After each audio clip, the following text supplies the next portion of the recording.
The Roman-Parthian Wars were a series of conflicts between the Parthian Empire and the Roman Republic and Roman Empire. It was the first series of conflicts in what would be 719 years of Roman-Persian wars. Early incursions by the Roman Republic against Parthia were repulsed, notably at the Battle of Carrhae. During the Roman liberators' civil war of the 1st century BC, the Parthians actively supported Brutus and Cassius, invading Syria, and gaining territories in the Levant. However, the conclusion of the Second Roman Civil War brought a revival of Roman strength in Western Asia. In 113 AD, the Roman Emperor Trajan made eastern conquests and the defeat of Parthia a strategic priority, and successfully overran the Parthian capital, Ctesiphon, installing Parthmaspates of Parthia as a client ruler. Hadrian, Trajan's successor, reversed his predecessor's policy, intending to re-establish the Euphrates as the limit of Roman control. However, in the 2nd century, war over Armenia broke out again in 161, when Vologases IV defeated the Romans there. A Roman counter-attack under Statius Priscus defeated the Parthians in Armenia and installed a favored candidate on the Armenian throne, and an invasion of Mesopotamia culminated in the sack of Ctesiphon in 165. In 195, another Roman invasion of Mesopotamia began under the Emperor Septimius Severus, who occupied Seleucia and Babylon, and then sacked Ctesiphon yet again in 197. Parthia ultimately fell not to the Romans, but to the Sassanids under Ardashir I,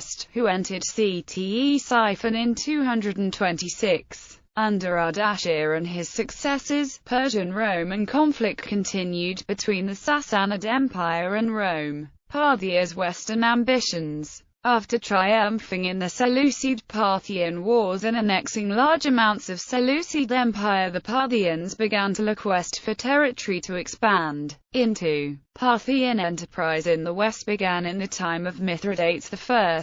During his reign, the Arsacids succeeded in extending their rule into Armenia and Mesopotamia. This was the beginning of an international role for the Parthian Empire, a phase that also entailed contacts with Rome. Mithridates II conducted unsuccessful negotiations with Sulla for a Roman-Parthian alliance. By the same time the Parthians started their rise, they established eponymous branches in the Caucasus, namely, the Arsacid dynasty of Armenia, the Arsacid dynasty of Iberia, and the Arsacid dynasty of Caucasian Albania. After 90 BC, the Parthian power was diminished by dynastic feuds, while at the same time, Roman power in Anatolia collapsed. Roman-Parthian contact was restored when Lucullus invaded southern Armenia and defeated Tigranes in 69 BC. However, again no definite agreement was made. Roman Republic versus Parthia. When Pompey took charge of the war in the east, he reopened negotiations with Phraates III. They came to an agreement and Roman-Parthian troops invaded Armenia in 66–65 BC. But soon a dispute arose over Euphrates' boundary between Rome and Parthia. Pompey refused to recognize the title of King of Kings for Phraates, and offered arbitration between Tigranes and the Parthian king over Corduene. Finally, Phraates asserted his control over Mesopotamia, except for the western district of Osron, which became a Roman dependency. In 53 BC, Crassus led an invasion of Mesopotamia, with catastrophic results. At the Battle of Carrhae, Crassus and his son Publius were defeated and killed by a Parthian army under General Surena. The bulk of his force was either killed or captured. Of 42,000 men, about half died, a quarter made it back to Syria, and the remainder became prisoners of war. Rome was humiliated by this defeat, and this was made even worse by the fact that the Parthians had captured several legionary eagles. It is also mentioned by Plutarch that the Parthians found the Roman prisoner of war that resembled Crassus the most. dressed him as a woman and paraded him through Parthia for all to see. This, however, could easily be Roman propaganda. Herodes II, with the rest of the Parthian army, defeated the Armenians and captured their country. However, Shaurina's victory invoked the jealousy of the Parthian king, and he ordered Shaurina's execution. Following Shaurina's death, Herodes II himself took command of the Parthian army and led an unsuccessful military campaign into Syria. The Battle of Carrhae was one of the first major battles between the Romans and Parthians. The following year, the Parthians launched raids into Syria, and in 51 BC mounted a major invasion led by the crown prince Pacorus and the general Osaces. But their army was caught in an ambush near Antigone by the Romans under Cassius, and Osaces was killed. During Caesar's civil war, the Parthians made no move, but maintained relations with Pompey. After his defeat and death, a force under Pacorus came to the aid of the Pompeian general Caius Aelius Bassus, who was besieged at Apamea Valley by the Caesarian forces. With the civil war over, Julius Caesar elaborated plans for a campaign against Parthia, but his assassination averted the war. During the ensuing Liberators' Civil War, the Parthians actively supported Brutus and Cassius, sending a contingent which fought with them at the Battle of Philippi in 42 BC. After that defeat, the Parthians under Pacorus invaded Roman territory in 40 BC in conjunction with Quintus Labienus, a Roman erstwhile supporter of Brutus and Cassius. They swiftly overran Syria, and defeated Roman forces in the province. All the cities of the coast, with the exception of Tyre, admitted the Parthians. Pacorus then advanced into Hasmonean Judea, overthrowing the Roman client Hyrcanus II and installing his nephew Antigonus in his place. For a moment, the whole of the Roman East was captured to Parthians. The conclusion of the Second Roman Civil War was soon to bring about a revival of Roman strength in Western Asia. Meanwhile, Mark Antony had already sent Ventidius to oppose Labienus, who had invaded Anatolia. Soon Labienus was driven back to Syria by Roman forces, and, though his Parthian allies came to his support, he was defeated, taken prisoner and then put to death. After suffering a further defeat near the Syrian gates, the Parthians withdrew from Syria. They returned in 38 BC, but were decisively defeated by Ventidius and Pacorus was killed. In Judea, Antigonus was ousted with Roman help by the Idumean Herod in 37 BC. With Roman control of Syria and Judea restored, Mark Antony led a huge army into Caucasian Albania. But his siege train and its escort were isolated and wiped out, while his Armenian allies deserted. Failing to make progress against Parthian positions, the Romans withdrew with heavy casualties. In 33 BC, Antony was again in Armenia, contracting an alliance with the Median king against both Octavian and the Parthians. But other preoccupations obliged him to withdraw, and the whole region passed under Parthian control. Roman Empire versus Parthia. Inconclusive wars under the threat of an impending war between the two powers. Gaius Caesar and Phraates worked out a rough compromise between the two powers in 01 AD. According to the agreement, Parthia undertook to withdraw its forces from Armenia, and to recognize a de facto Roman protectorate over the country. Nonetheless, Roman-Parthian rivalry over control and influence in Armenia continued unabated for the next several decades. The decision of the Parthian king Artabanus III to place his son, Arsaces, on the vacant Armenian throne triggered a war with Rome in 36 AD.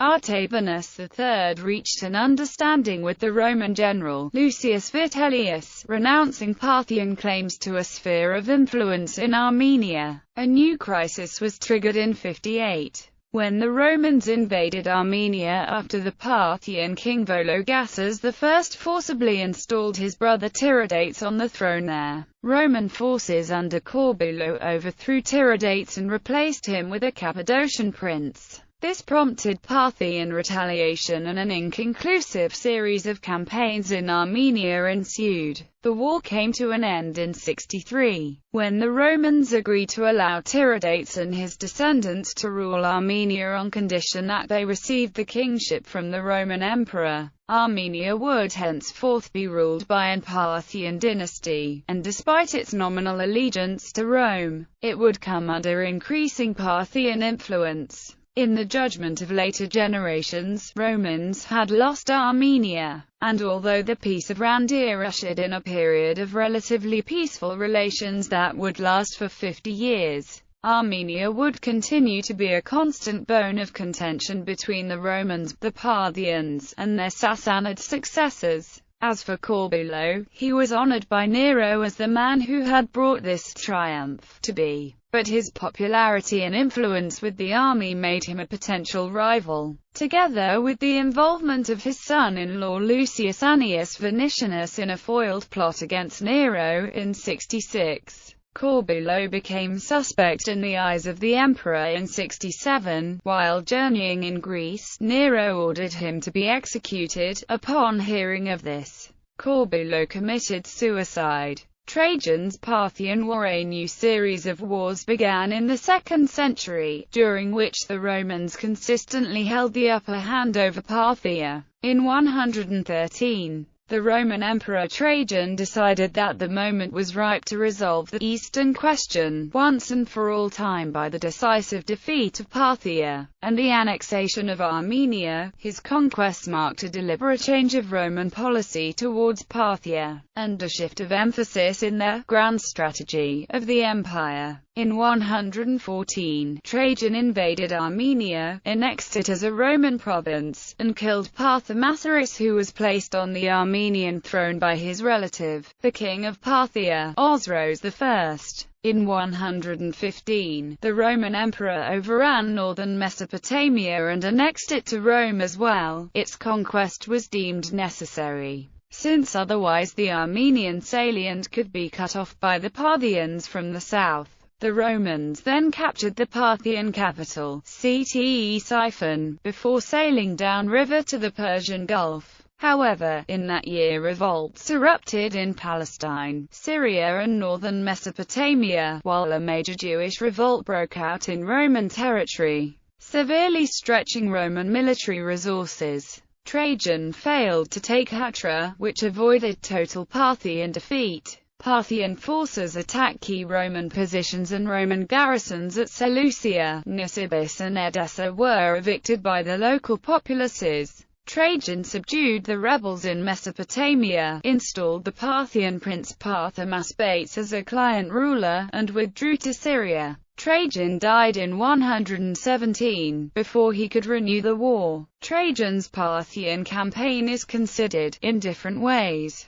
the climax of 2 centuries of political posturing and bitter rivalry. Trajan was the first emperor to carry out a successful invasion of Mesopotamia. His grand scheme for Armenia and Mesopotamia were ultimately cut short by circumstances created by an incorrect understanding of the strategic realities of Eastern conquest and an underestimation of what insurgency can do. Hadrian's policy in later wars. Trajan's successor, Hadrian, promptly reversed his predecessor's policy. He decided that it was in Rome's interest to re-establish the Euphrates as the limit of its direct control, and willingly return to the status quo ante, surrendering the territories of Armenia, Mesopotamia, and Adiabene back to their previous rulers and client kings. Once again, at least for another half-century, Rome was to avoid active intervention east of the Euphrates. War over Armenia broke out again in 161, when Vologases IV defeated the Romans there, captured Edessa and ravaged Syria. In 163, a Roman counter-attack under Statius Priscus defeated the Parthians in Armenia and installed a favored candidate on the Armenian throne. The following year Avidius Cassius began an invasion of Mesopotamia, winning battles at Dura Europos and Seleucia and sacking Ctesiphon in 165. An epidemic, possibly of smallpox, which was sweeping Parthia at the time, now spread to the Roman army, leading to their withdrawal. In 195, another Roman invasion of Mesopotamia began under the Emperor Septimius Severus, who occupied Seleucia and Babylon, and then sacked Ctesiphon yet again in 197. These wars led to the Roman acquisition of northern Mesopotamia, as far as the areas around Nisibis and Singera. In 202, peace was restored and Parthia regained effective control of the whole of Mesopotamia. A final war against the Parthians was launched by the Emperor Caracalla, who sacked Arbela in 216, but after his assassination, his successor Macrinus fought an inconclusive battle against the Parthians at Nisibis, the last engagement of the Parthian Wars.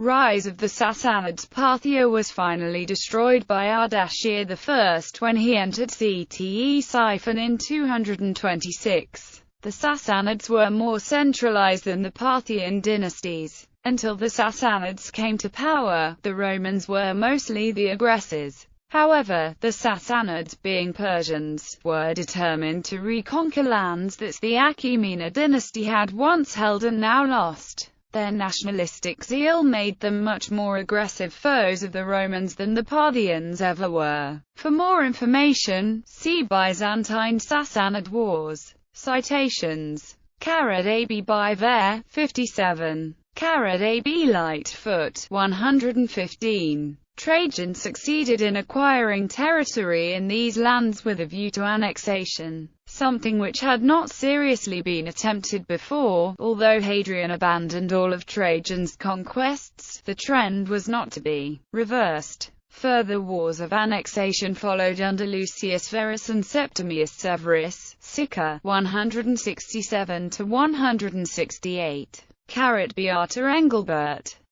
Plutarch, Sulla. 3–6 * Sherwin White, 262. Sherwin White, 262–263.